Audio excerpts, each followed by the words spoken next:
Hey guys, this is Ryan with Mama on Mission. And yes, I am double filming today. It's been a busy week, so I'm just trying to knock as many of these out as I can. And today I'm going to bring you what we read in April 2019.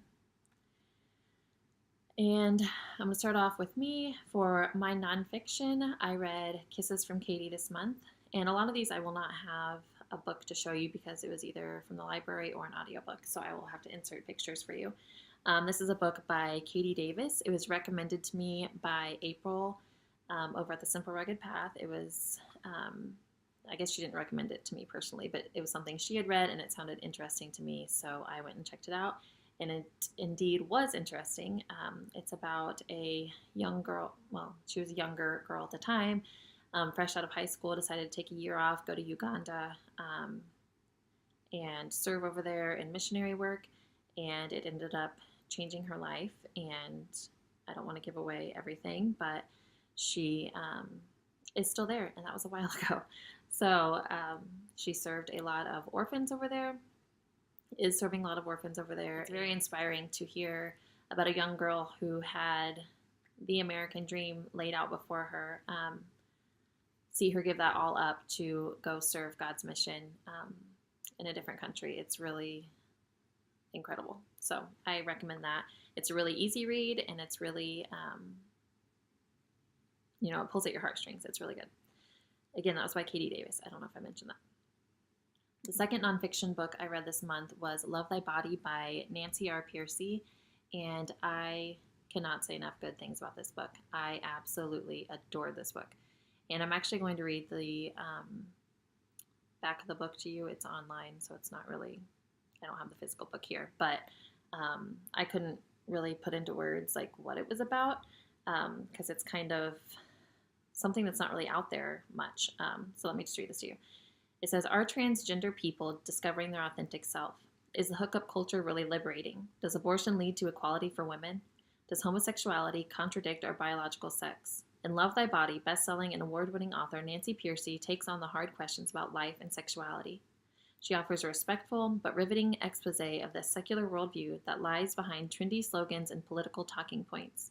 A former agnostic, Nancy is a sensitive guide to the secular ideas that shape current debates. She empowers listeners to intelligently and compassionately engage today's most controversial moral and social challenges. In a surprise shattering of stereotypes, Pearcey demonstrates that while secularism promises much, in reality it delivers little. She turns the tables on stereotypes that portray Christianity as harsh and bigoted, and invites a fresh look at the holistic, life-affirming principles. It is a worldview that matches the real world and fits with human experience. All along, Pearcey keeps listeners entranced with gripping stories of real people wrestling with hard questions in their own lives, sharing their pain, their struggles, and their triumphs. So this, to me, was like everything I've been looking for. I feel like today, when these topics come up, if you're not with what the current trends are, and if you watch the news at all, you know what those are. You feel like you kind of have to either just sit back and shut up and let it happen, or you're gonna get slammed for anything you have to say against what the current trend is when it comes to these hot topic issues.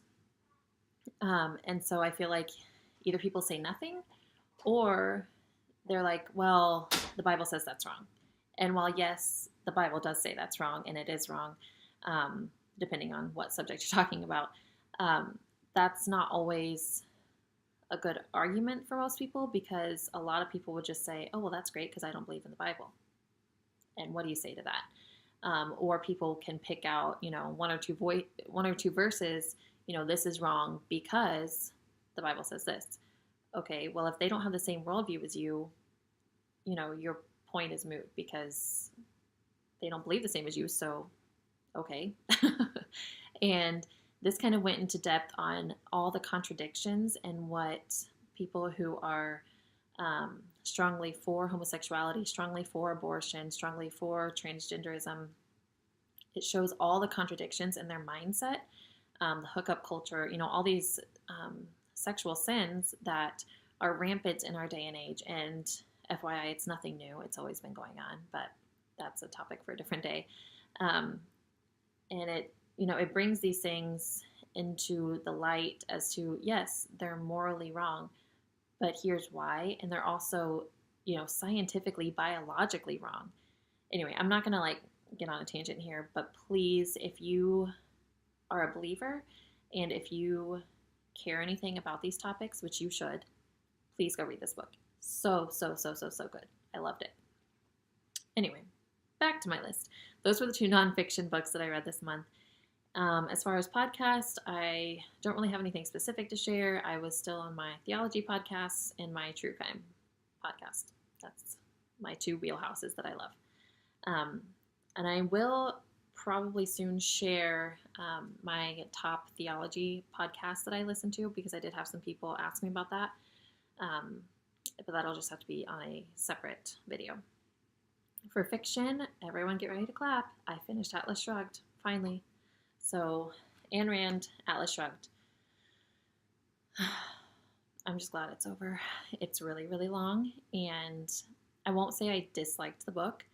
I won't say I liked the book. The story was fine. It was not anything mind-blowing. It was not bad. It was just fine. I like how it definitely promoted hard work, and it definitely promoted some of the values that I find valuable, if that's redundant enough for you. But it was very wordy, and there were some things that I didn't agree with as far as her philosophies, but there were some things that I did agree with. So, am I glad that I read it? Yes. Will I read it again? Never. And do I recommend it to certain people? Yes. It's not for everyone. But if you're looking to get into some classics that have a lot to do with philosophy and kind of the state of the world type thing, I would recommend it. But it's one of those you cannot absently-minded, you can't just sit back and zombie read it. You have to be engaged and be in it for the long haul. So the second fiction book I read this month was The Nightingale by Kristen Hanna, and I loved this book. I had asked for some recommendations on, I believe, my Facebook page, maybe Instagram, for fiction reads, and this one came up more than once, so I decided to dive into it, and it is set in World War II. It's the French lower class, and how the Nazis treated them. It's a little dark, but very real and very heart-wrenching, but good. So good. And then there was, I just started a few days ago, the next Harry Potter, Half-Blood Prince. I'm not very far into it because I just got it on our library's audio book site. And I forgot to mention that I'm still reading Hamilton and Peggy. And not because I don't like it and not because it's too long, but because, one, there's no audio for it. And as much as I wish I weren't into audiobooks, it's the easiest way for me to read right now. So I can't find it on audio except for through Audible, and I don't subscribe to Audible, so it would be like $23, and I'm not going to pay that for a book. So I'm really liking this. I'm just going through it really slow because other books have caught my attention. That was it for me for our read alouds. Same story as last month. We're just trying to catch up on school reading, so we don't really have anything. We're still kind of reading My Side of the Mountain.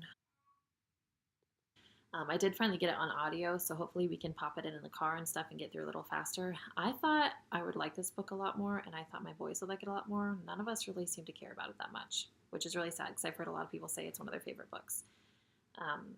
It's just, I don't know, something about it. We're just not digging it, but we are going to finish it, especially once we get caught up on our school reading.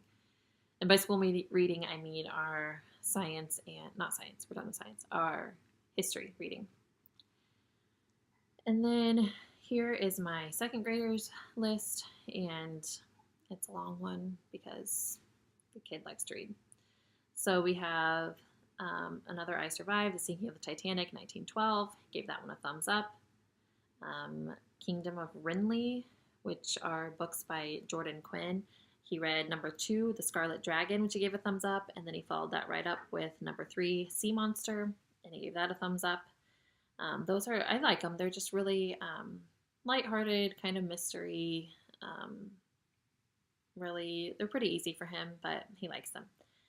And then he read 3 more I Survived right in a row. He read The San Francisco Earthquake of 1906, gave that one a thumbs up. The Attacks of September 11th, 2001, he gave that a thumbs up. And The Children's Blizzard of 1888, he gave that a thumbs up. So there's a trend here. Then he read Another Flat Stanley by Jeff Brown. This was one of the Worldwide Adventures, and this is number 14. Mission to Her Majesty. This was the only book that he gave like a mostly thumbs up. I don't know. He said it was pretty good. I don't even know. Obviously, Mission to Her Majesty, that kind of tells you what it's about, but other than that, I don't really know much about it. We didn't talk about it much. Then he followed that up with 2 of the DC superhero books. These, I think I mentioned last month, aren't really my favorite, but I don't mind if he reads them now and again to break up some of the other reading that he does. So he read The Batman, The Fear of the Fog by Martin Powell, and Wonder Woman, Sword of the Dragon by Laurie S. Sutton. So they're superhero books, whatever. Then he read a really goofy book, The Nearly Fearless Monkey Pirates. And this one was Attack of the Zombie Mermaids by Michael Anthony Steele. It seemed really ridiculous to me, but he thought it was funny, and I've got to just let the kid read some weird stuff from now and again, every now and again, so I let him read it. He gave it a thumbs up. And then he is a few chapters into Captain Underpants, and I'm going to let him read the first one. I've heard some things about some of the subsequent ones that are not really, they don't line up with our worldview at all, and until he's a little older and can understand that more, I just don't really want him to read those. So, and maybe not ever, I don't know. I'll have to investigate those further if he's ever interested in them. But the first one I read in elementary school, and we've seen the movie. So again, gotta let him be a second grade boy and read some goofy stuff every once in a while. So I'm gonna let him read the first one of that, and then hopefully move on to something a little more thought-provoking. So that is what we read for April 2019, and I will see you next month with what we read in May.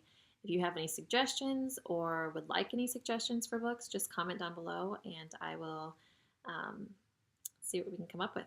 And I thank you for watching, and I'll see you next time. Bye.